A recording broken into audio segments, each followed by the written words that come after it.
انشاءاللہ العزیز آپ پر رزق کے دروازے ایسے کھل جائیں گے جس طرح بارش آتی ہے اس طرح آپ پر رزق آئے گا۔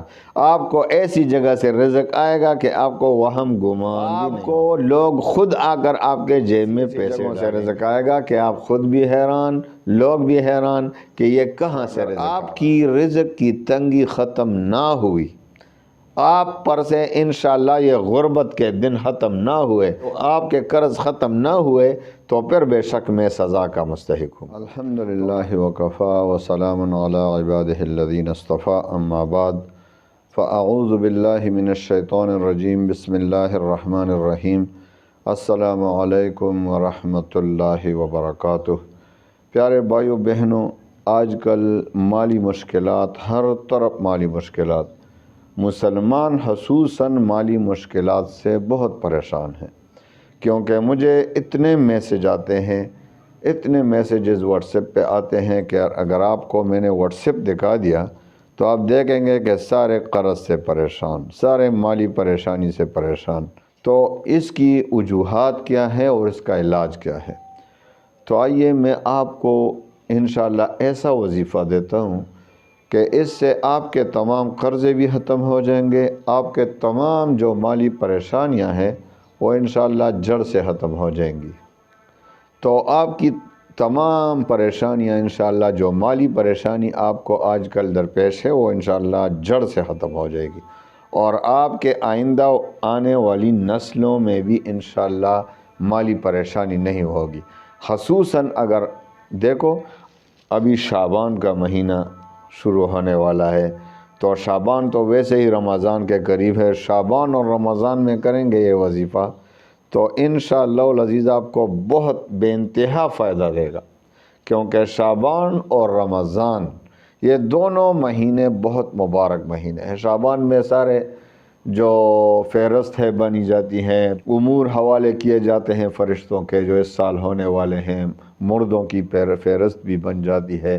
تو یہ دعاؤں کا مہینہ ہے، رمضان تو ہے ہی دعاؤں کا مرکز، تو یہ دونوں مہینے میں اس وظیفے کو پڑھیں گے تو انشاءاللہ العزیز آپ کے آنے والی نسلوں میں بھی کبھی غریب نہیں رہے گا۔ یہ میں انشاءاللہ انتہائی یقین کے ساتھ 101% ایگریمنٹ کے ساتھ یہ بات کہتا ہوں کہ آپ کے آنے والی نسلوں میں بھی کبھی غریب نہیں رہے گا۔ شعبان اور رمضان کے بعد بھی پڑھا کریں، لیکن شعبان اور رمضان میں یہ وظیفہ کریں خصوصاً، تو انشاءاللہ العزیز آپ کو بہت فائدہ ہوگا۔ تو آئیے دیکھیں گے، تو وظیفے کی طرف آتے ہیں۔ اجازت عام ہے، آپ کو پتہ ہے میرے وظائف کی اجازت عام ہوتی ہے۔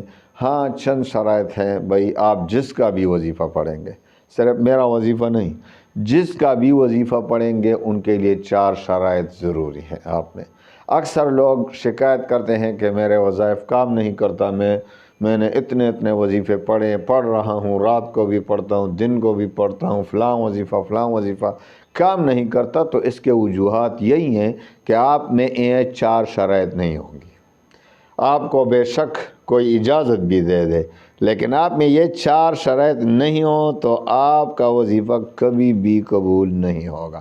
ہاں اللہ تعالیٰ ویسے قبول فرما دے تو اس کا اختیار ہے، اس میں کون کیا کہہ سکتے ہو، تو اللہ تعالیٰ کا کام ہے یہ، اس میں تو کوئی کہہ ہی نہیں سکتا۔ تو اللہ تعالیٰ کو کلی اختیار ہے، وہ سب کچھ کر سکتا ہے، ان اللہ علی کل شیء قدیر۔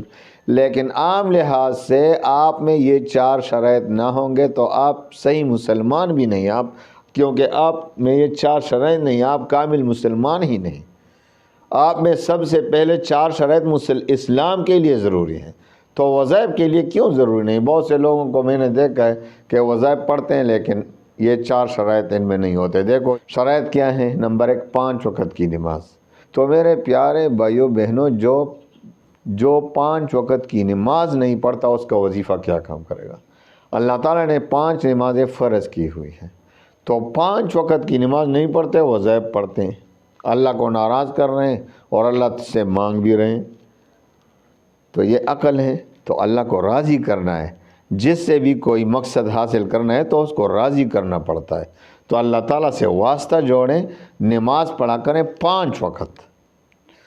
دوسرا شرط ہے رزق حلال کی طلب کیونکہ جب تک آپ کے پیٹ میں حرام پڑا ہو، حدیث میں آتا ہے کہ جس کے پیٹ میں حرام پڑا ہو، جس کا کھانا پینا حرام ہو، جس کا لباس حرام ہو، اس کی دعا کیوں کر قبول ہوگی؟ وہ تو بیت اللہ کے سامنے بھی گڑ گڑا رہا ہو، اللہ اللہ کر رہا ہو، یا ربی یا ربی، لیکن اس کے پیٹ میں حرام، تو اس کی دعا قبول نہیں ہوگی۔ تو رزق حلال کی طلب 40 دن تک اس کی دعا قبول نہیں ہوتی۔ ایک لقمہ جب حرام کا پیٹ میں چلا جائے، اللہ نہ کرے، تو میرے پیارے بھائیوں بہنوں، رزق حلال کی طلب کریں، حرام سے بچ کر رہیں۔ تیسرا شرط ہے اللہ تعالیٰ پر یقین اور اعتماد کامل ہو۔ آپ جو بھی وظیفہ پڑھ رہے ہیں تو اللہ تعالیٰ پر یقین کتنا ہے؟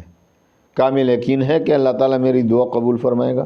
یا شک تو نہیں ہو رہا خدا نخواستہ؟ کیونکہ حدیث قدسی میں آتا ہے کہ اللہ تعالیٰ فرماتے ہیں کہ میں اپنے بندے کے ساتھ اس کے ظن اور گمان کے مطابق ہی معاملہ فرماتا ہوں، یعنی جس طرح وہ مجھ پر گمان رکھے گا میں اسی کے مطابق معاملہ فرماؤں گا۔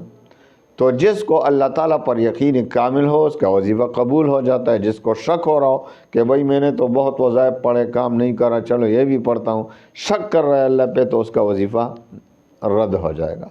تو آخری شرط، چوتھا اور آخری شرط ہے وظیفے کا تلفظ ٹھیک ہو، یعنی جو بھی وظیفہ پڑھتے ہیں، حدیث میں جو دعائیں آئی ہیں، وہ قرآن پاک کی آیات، قرآن پاک کی تلاوت، وہ صحیح طرح سے آپ پڑھ سکتے ہیں، تو وظیفے کا تلفظ ٹھیک کریں۔ تو آئیے ان 4 شرائط پر عمل کر کے وظیفہ پڑھیں، اور اگر آپ کی رزق کی تنگی ختم نہ ہوئی، آپ پر سے انشاءاللہ یہ غربت کے دن ختم نہ ہوئے، آپ کو مال و دولت نہ مل سکا، آپ کے قرض ختم نہ ہوئے، تو پھر بے شک میں سزا کا مستحق ہوں گا۔ تو آئیے وظیفے کی طرف آتے ہیں۔ آپ نے ایک تو تدبیر بھی اختیار کریں نا۔ شاہ عبد الغنی رحمۃ اللہ علیہ فرماتے تھے کہ جس پر رزق کی تنگی ہو تو اپنا جو ہے تدبیر بھی اختیار کرے، اسباب بھی اختیار کرے۔ یہ دنیا سارا اسباب پہ بنا ہے، لیکن توکل اسباب پہ نہیں رکھنا ہے، توکل اللہ پہ رکھنا ہے۔ توکل اللہ پر کرتے ہوئے اور اپنے تدابیر کرتے ہوئے استغفار بھی پڑھیں، توبہ بھی کریں اپنے گناہوں سے، کیونکہ گناہوں کی وجہ سے یہ دنیا میں تکالیف آتی ہیں انسان پر، رزق کی تنگی خصوصاً۔ تو آئیے وظیفے کی طرف آتے ہیں۔ شعبان میں کریں یہ وظیفہ یا رمضان میں کریں تو بہت بہتر ہوگا، بہت فائدہ ہوگا، کیونکہ یہ دعائوں کی قبولیت کا مہینہ ہے۔ 2 رکعت صلاۃ حاجت کے پڑھنے، 2 رکعت صلاۃ حاجت کے پڑھنے، 2 رکعت صلاۃ حاجت کے بعد آپ نے 11 بار درود شریف پڑھنا ہے، اور پھر 313 بار یہ دعا پڑھنی ہے۔ اللہم افتح لی ابواب رحمتک وسہل لنا ابواب رزقک، اللہم افتح لی ابواب رحمتک، اے میرے اللہ میرے لیے رحمت کے دروازے کھول دے، وسہل لنا ابواب رزقک، اور میرے لیے رزق کو آسان بنا، رزق کے دروازوں کو آسان بنا، میرے لیے رزق کے دروازے بھی یعنی کھول دے۔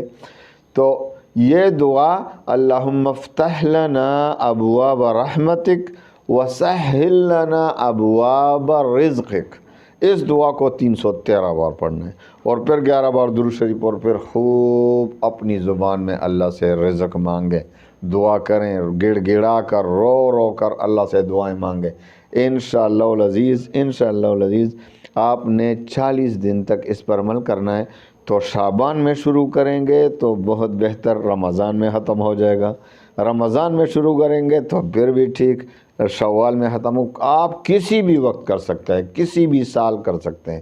اس میں شعبان اور رمضان کی تخصیص نہیں ہے، لیکن یہ ہے کہ شعبان اور رمضان میں کریں گے تو اس میں وظائف کی برکت زیادہ ہوتی ہے، تو اس لیے اگر شعبان یا رمضان میں کریں گے تو انشاءاللہ بہت بہتر ہوگا۔ 40 دن تک اس وظیفہ کو پڑھنا ہے انشاءاللہ العزیز آپ پر رزق کے دروازے ایسے کھل جائیں گے جس طرح بارش آتی ہے، اس طرح آپ پر رزق آئے گا، آپ کو ایسی جگہ سے رزق آئے گا کہ آپ کو وہم گمان بھی نہیں ہوگا، آپ کو لوگ خود آ کر آپ کے جیب میں پیسے ڈالیں گے، آپ کو دروازہ کٹکھٹائیں گے، آپ کو ایسی ایسی جگہوں سے رزق آئے گا کہ آپ خود بھی حیران، لوگ بھی حیران کہ یہ کہاں سے رزق آ رہا ہے۔ تو میرے پیارے بھائیوں بہنوں، اسباب بھی اختیار کریں، کیونکہ یہ ساری دنیا اسباب پر بنی ہے، اور پھر بھروسہ اللہ پہ رکھیں، اس دعا کو اپنا معمول بنا لیں، 40 دن مسلسل کریں،